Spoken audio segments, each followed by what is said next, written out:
The fires on Maui, really nasty affair.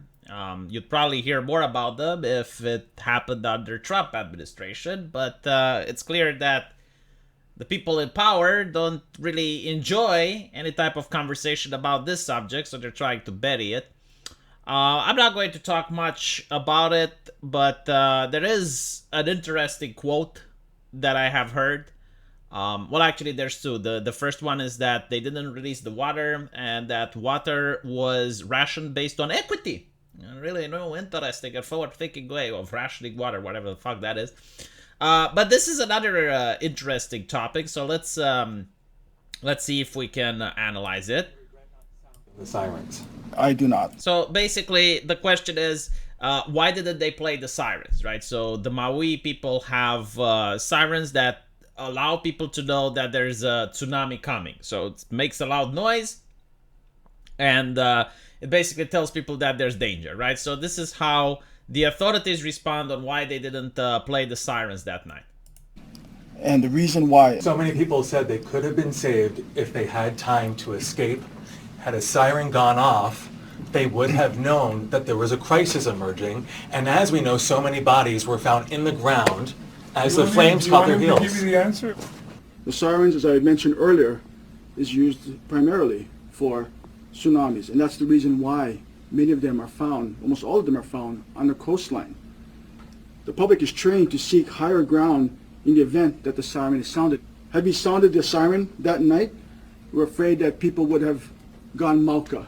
And if that was the case, then they would have gone into the fire. By the way, I should also note that there are no sirens Malka or on the mountainside. I mean, I kind of see the government point because they're getting a lot of flack for this, and they're like, well, why didn't you sound the sirens? And they're saying, well, it's because like the first instinct that people have when hearing the sirens is to go towards the mountains, and that's where the fire was, so we didn't want to sound the sirens in order to get the people to run towards the mountains.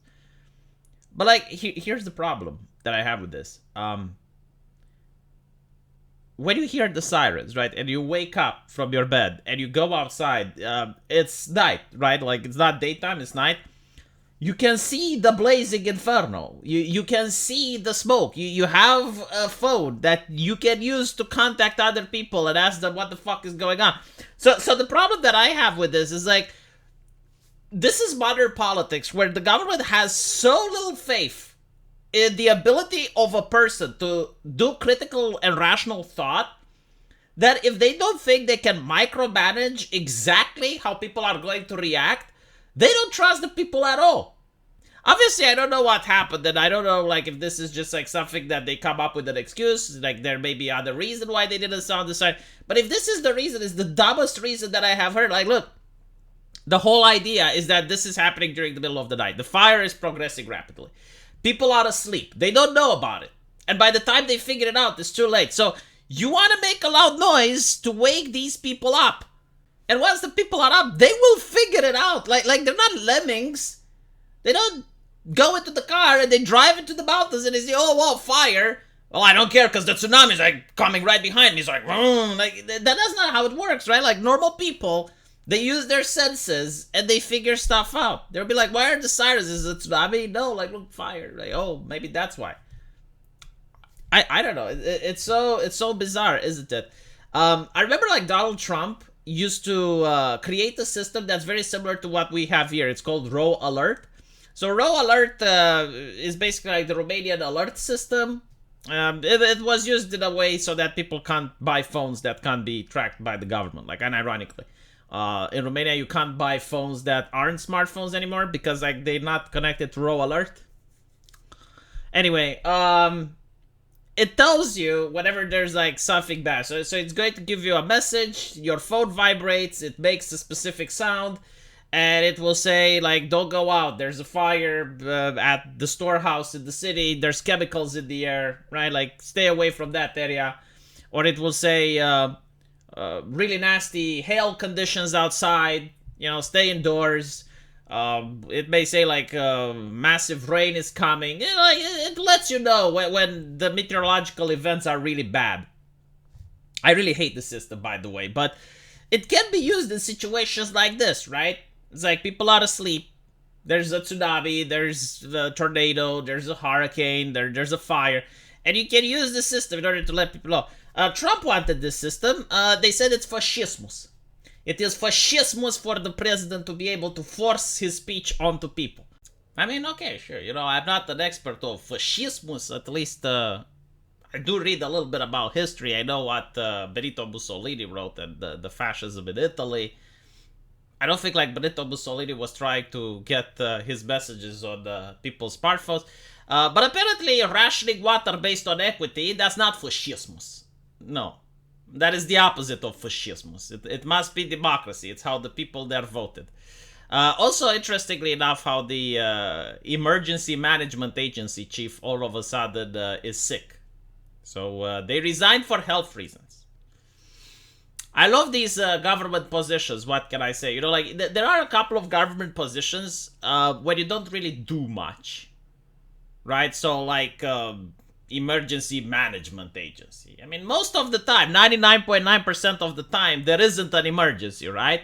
So you just get paid to do jack shit, or you get paid in order to do consulting or something.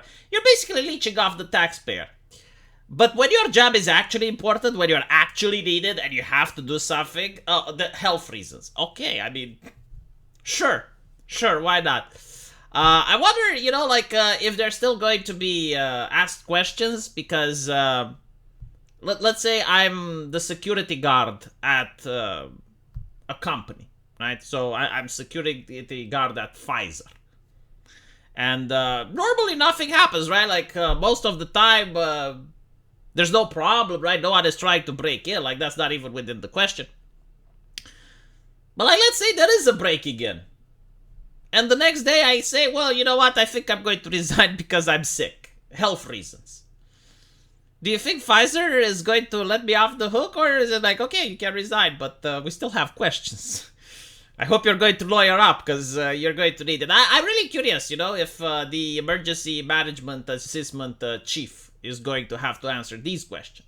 Or is it too unhealthy to be bothered to be summoned in front of a court? Because there are definitely a lot of questions to be asked. I see it on the internet. Maybe all it's an up and up and nothing bad happened and they did everything possible. I mean, that's also a possibility, but a little bit unlikely. Either incompetence or malice. Or maybe, again, like, I'm misreading and everything was fine. Let me know what you guys think, though. And do you believe that, like, not sounding the sirens was a good call or not? Because, again, I personally would prefer to be woken up in the case of a blazing inferno, and then I figure things out by myself. Like, once I hear the sirens, I go out, I look out the window, I see the inferno, I'm like, okay, maybe if the inferno is that way, I should go the opposite way, like maybe that's why the sirens are up. And then you go on Google and you see what's happening and, you get the news. People aren't that stupid, right? Let me know what you guys think, and as usual, I will see you in the comment section. Take care.